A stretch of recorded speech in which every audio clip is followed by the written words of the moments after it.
नमस्कार दोस्तों, आप सभी पर मां का आशीर्वाद और बजरंगबली की कृपा सदैव बनी रहे। जब एक भक्त का मन भगवान की भक्ति में रमता है और इसके आनंद को वो अनुभव करने लगता है, तो उसे समझ में आता है कि जो असली खजाना है, जो असली आनंद है, वो बाहर कहीं नहीं है बल्कि उसके हृदय में ही छुपा हुआ है।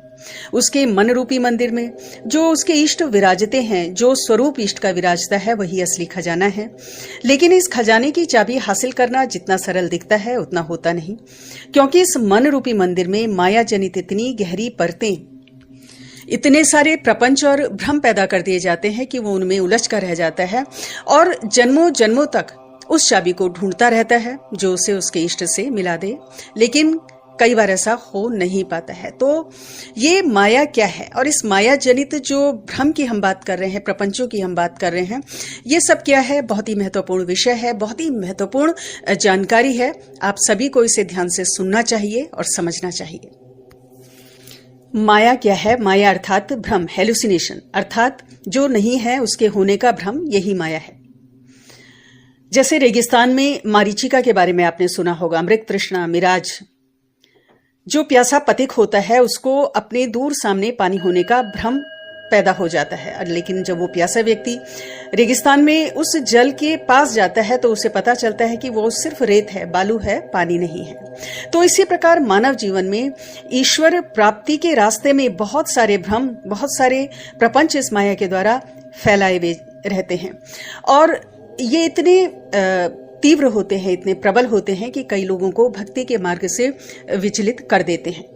ये जो माया है, ये बड़े बड़े साधु संतों, तपस्वियों की तपस्या को भंग करने की शक्ति रहती है, तो साधारण इंसान की इसके सामने क्या बिसात। तो किन रूपों में ये माया प्रभाव दिखाती है और इसके बचने के क्या उपाय हैं, स्टेप बाय स्टेप इसके ऊपर चर्चा करेंगे। तो सबसे पहला प्रभाव माया का जो होता है कि भक्ति में मन नहीं लगता जैसे पहले लगता था। जैसे पहले अपने इष्ट से कनेक्शन महसूस होता था, उनका अनुभव होता था, अब नहीं होता।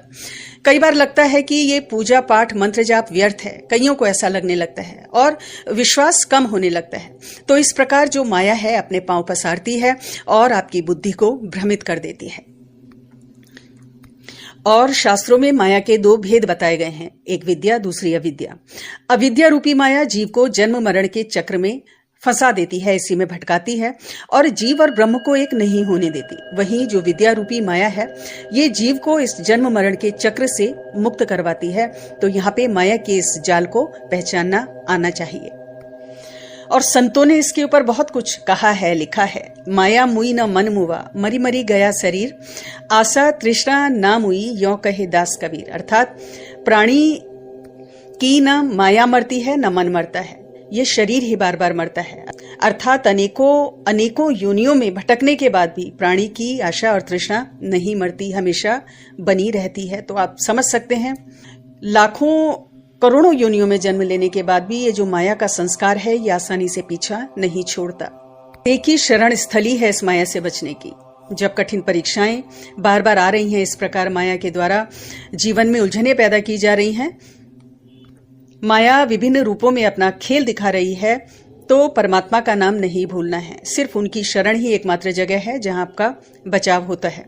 निरंतर अपने इष्ट का चिंतन मंत्र जप करते रहें और प्रयास करते रहेंगे, हिम्मत करेंगे तो रास्ते खुलते चले जाएंगे, क्योंकि भक्ति की जो शक्ति होती है उसके आगे माया नहीं टिक पाती है ज्यादा देर तक। यही सिर्फ एकमात्र शक्ति है, भक्ति की शक्ति, जो आपको माया के चंगुल से बचा सकती है। दूसरा माया का प्रभाव होता है कि ये विवेक को हर लेती है और बहुत सारे आकर्षणों में, भौतिक चमक दमक में व्यक्ति फंसता चला जाता है, जहां से निकलने का कोई मार्ग नहीं होता। कई लोगों का चित्त अपने धन पर अटक जाता है, कई लोग बाहरी शारीरिक सौंदर्य में उलझ कर रह जाते हैं, कई लोग कुसंगति में फंस जाते हैं, दुर्व्यसनों में फंस जाते हैं। तो इस प्रकार इस संसार में जगह जगह माया का जाल फैला हुआ है, जहां पर जीव फंस जाता है, अटक जाता है।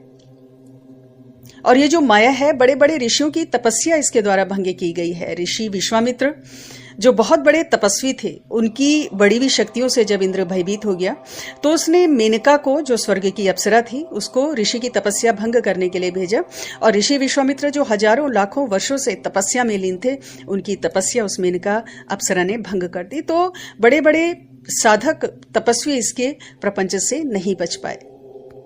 तो आपको सावधान रहना है, समझना है कि ये जो माया है ये ठगनी है, छलनी है, ये सब कुछ आपका ठग कर छल कर ले जाएगी। और जो इंसान है इसके वशीभूत होकर अपनी दुर्गति का कारण स्वयं ही बनता है, कोई और नहीं बनता, और खाली हाथ रह जाता है। तीसरा प्रभाव जो माया का है, उसका जो तीसरा प्रकोप है कि ये बहुत सारे विकार मन के अंदर पैदा कर देती है, जिसमें सबसे बड़ा विकार जो सभी विकारों का मूल कारण है, अहंकार और मोह।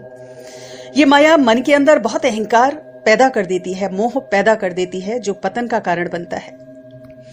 और इसी माया ने अर्जुन को भी वशीभूत किया था। जब युद्ध स्थल में अपने सगे संबंधियों को अर्जुन ने देखा तो उन्होंने युद्ध का विचार ही त्याग दिया, अपने धनुष बाण का त्याग कर दिया।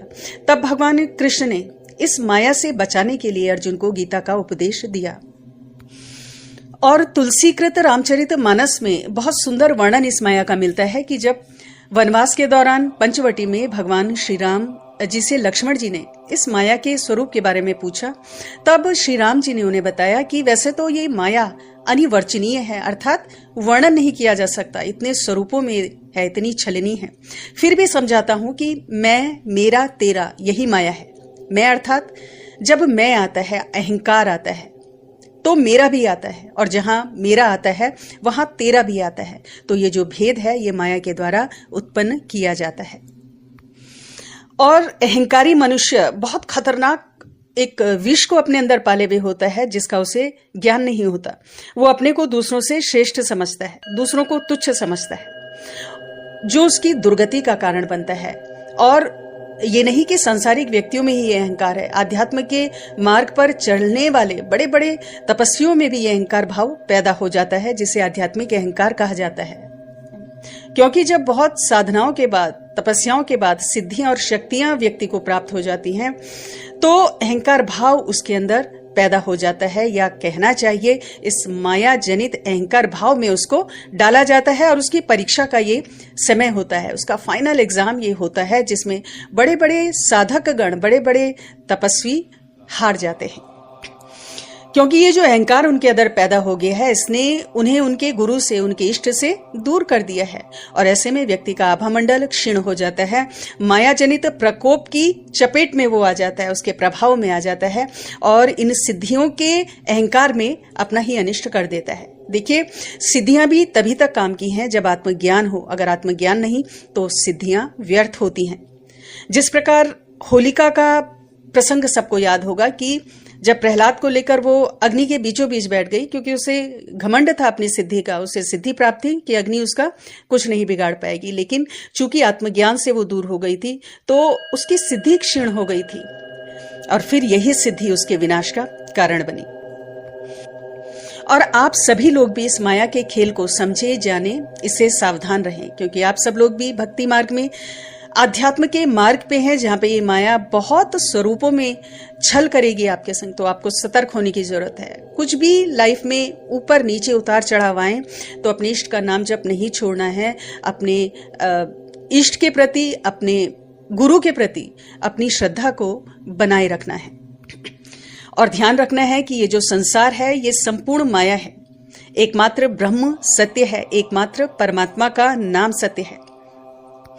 ध्यान रखना है कि जो सदैव के लिए नहीं, जो आता है और चला जाता है वो माया है।